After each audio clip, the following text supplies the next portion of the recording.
When I first started learning about somatic work, it was 2021, and I was taking Luis Mojica's 6-week course. If you don't know about Luis, his work is at holisticlifenavigation.com. Some of you may have met me through Luis's podcast, the Holistic Life Navigation Podcast. But shortly after it might have been while I was taking the 6-week course, he introduced us to his friend and colleague, Dr. Amber McZeal. She was talking about her work around decolonizing the psyche.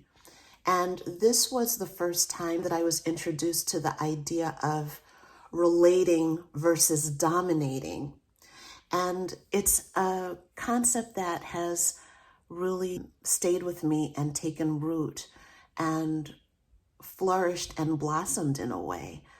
I think what's most interesting about relating versus dominating is that in relationship, there's a dialogue. And so when I think about my body and how I have treated my body throughout my life, there has been that kind of dominating type of energy, like there's a problem, go to the doctor, get the solution, figure it out. It's like you're rooting out the problem and kind of crushing the problem with some kind of protocol or modality or medication or whatever it is. And then you're fine.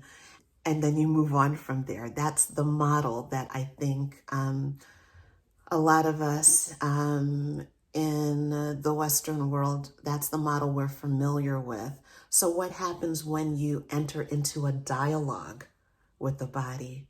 What happens when you enter into a relationship with the body? I remember a couple years ago when I was on Luis's podcast, he was talking about the body in a way that was so unfamiliar and just so strange to me, that as it was kind of settling into my brain, it was kind of like, huh?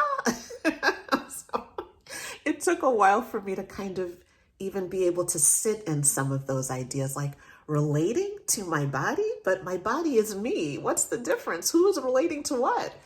And at the time, I had been listening to a lot of Michael Singer and a little bit of Eckhart Tolle. It took me about 20 years to get on the Eckhart Tolle bandwagon, and even then I wasn't really on it for that long, but I was listening to teachers talking about the observer, the conversation about noticing what was happening in the body, connecting the dots between that and what Michael Singer was talking about in the Untethered Soul. I didn't really realize there was a connection. And so it's been really beautiful to deepen into that understanding that when I stop and go, hi, body. Oh yeah, I'm here. I'm located in a place. I'm somewhere in the world right now. I have a body. And my body and I have a relationship.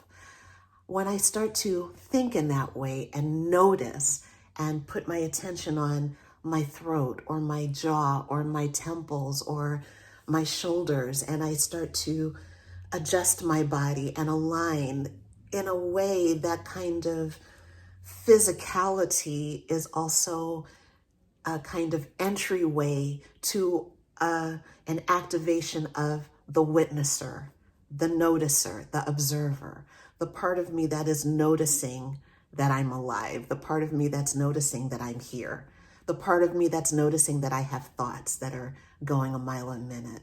And there's something very simple and beautiful and profound about that.